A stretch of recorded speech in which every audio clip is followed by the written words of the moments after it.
ఇక ఇది కాకుండా ఒక అత్యంత దారుణమైనటువంటి విషయం, అమిత్ షా గారు అంబేద్కర్ గారిని ఘోరాతి ఘోరంగా అవమానించినటువంటి ఘటన నిన్న రాజ్యసభలో జరిగింది. దానికి సంబంధించినటువంటి వీడియోని ఒకసారి చూద్దాం. చాలా ఘోరంగా అమిత్ షా గారు చేసినటువంటి వ్యాఖ్యలు భారతదేశ వ్యాప్తంగా దుమారాన్ని రేపాయి. ఒకసారి అమిత్ షా గారు ఏం మాట్లాడారో ఒకసారి చూద్దాం.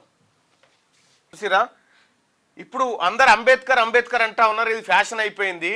అంబేద్కర్ పేరు బదులు దేవుని పేరు తీసుకుంటే 7 జన్మల వరకు స్వర్గం లభిస్తుందని అమిత్ షా గారు అంబేద్కర్ను కించపరిచే విధంగా, అంబేద్కర్ పేరేదో అంటరాని పేరైనటువంటి విధంగా ఆయన వ్యవహరించినటువంటి తీరేదైతే ఉందో ఇది దురదృష్టకరం.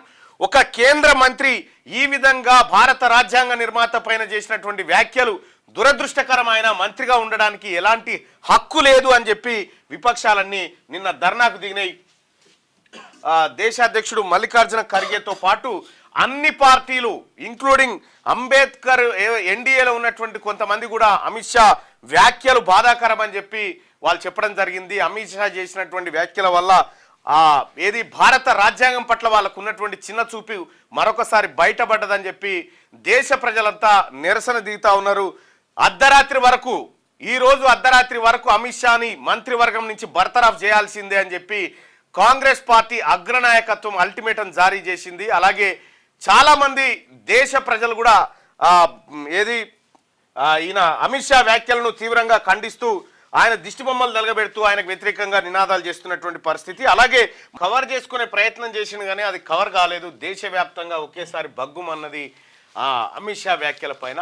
అమిత్ షా ఓ వైపు అయితే రాజ్యసభలో మాట్లాడుకుంటూ అంబేద్కర్ అంబేద్కర్ అంబేద్కర్ అంటారు ఏందా, ఈ ప్లేస్లో దేవుణ్ణి కొలవండి, 7 జన్మల వరకు స్వర్గం దొరుకుతుందని చెప్పి చెప్తా ఉన్నాడు. దేవుణ్ణి కొలిస్తే స్వర్గం దొరుకుతుందా దొరకదా తర్వాత విషయం. అంబేద్కర్ని ఎందుకు అవమానించుతా ఉన్నావు, అంబేద్కర్ పేరు ఎందుకు ఉచ్చరించొద్దని చెప్పి చెప్తా ఉన్నావు అనేది అసలైనటువంటి వాదన తెరపైకి వచ్చింది. ఇక్కడ నిన్న అదానీ అంశం, ఆ తర్వాత మోదీ అంశం, ఇది తెలంగాణ వ్యాప్తంగా గౌరవ ముఖ్యమంత్రి రేవంత్ రెడ్డి గారు అలాగే కాంగ్రెస్ పార్టీ అగ్రనాయకత్వం అంతా వాళ్ళిద్దరి చీకటి ఒప్పందాలను బయట పెట్టాలి, దానిపైన దేశ ప్రధాని మాట్లాడాలి, భారతీయ జనతా పార్టీ దానిపైన స్పష్టమైనటువంటి ప్రకటన చేయాలి, ఆయనతో మాకు సోపతి లేదనేటువంటి డిమాండ్లతోటి నిన్న రాజ్భవన్ ముట్టడి కార్యక్రమం జరిగింది. స్వయాన ముఖ్యమంత్రి రోడ్డు మీద బైఠాయించి వాళ్ళ చీకటి ఒప్పందాలను బహిర్గతం చేయాలనేటువంటి మాట నిన్న డిమాండ్ చేసిన. అలాగే same time BRS party Adani ఆ తర్వాత రేవంత్ రెడ్డి గారికి సంబంధం ఉందని చెప్పి ఫ్లకార్డులు పట్టుకొని వాళ్ళు డ్రామా షురూ చేశారు. అదానీ గారిని అంటే బీజేపీకి బాధపడాలి కానీ బీఆర్ఎస్ ఎందుకు బాధపడుతుందో ఎవరికి అర్థమైతలేదు. బీజేపీ చేస్తే బీజేపీ వాళ్ళు చేస్తే బీజేపీ వాళ్ళు ప్రతి విమర్శ చేయొచ్చు, వాళ్ళు ఇంకోటి చేయొచ్చు. కానీ బీఆర్ఎస్ పార్టీ ఎందుకు అమిత్ షా గారి గురించి మాట్లాడినా, మోడీ గురించి మాట్లాడినా, అదానీ గురించి మాట్లాడినా వీళ్ళు ఉలికి పడుతున్నారు బీఆర్ఎస్ పార్టీ వాళ్ళు. ఇది వీళ్ళ కథ. సరే, ఏదేమైనప్పటికీ కూడా దేశవ్యాప్తంగా జరుగుతున్నటువంటి ఈ అలజడికి భారతీయ జనతా పార్టీ బాధ్యత వహించాలి. దేశవ్యాప్తంగా అమిత్ షా దిష్టి బొమ్మలు తగలబడతా ఉన్నాయి, ఆయనను మంత్రివర్గం నుంచి బర్తరఫ్ చేయాలనేటువంటి డిమాండ్ తెరపైకి వస్తూ ఉంది. అమిత్ షా వ్యాఖ్యలను మీరు ఎట్లా చూస్తారో ఒకసారి కామెంట్ రూపంలో లేదంటే పోల్ రూపంలో మీ అభిప్రాయాన్ని తెలియజేయండి. నిన్న పార్లమెంట్ దగ్గర అంబేద్కర్ ఫోటోలు పట్టుకున్నటువంటి ఫోటోలు మనం చూడొచ్చు.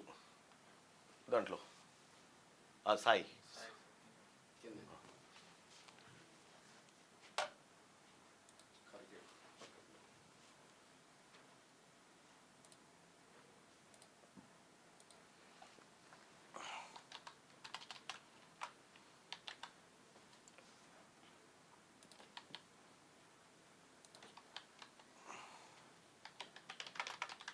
చిన్నోడు పోయినా చూడు.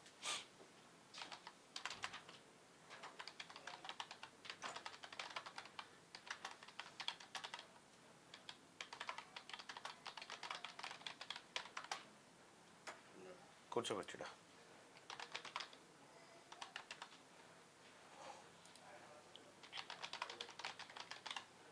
ఎవరైనా సమర్థిస్తారా? ఇంకా అది నిన్న బగ్గుమన్నది మొత్తం విపక్షం అంతా. క్యూ న్యూస్ ఛానల్లో పనిచేయటకు అనుభవం గల సీనియర్ వీడియో ఎడిటర్స్ కావాలను సంప్రదించవలసిన నెంబర్ 8688926084. qnews@gmail.com ను సంప్రదించండి. లైక్ చేయండి.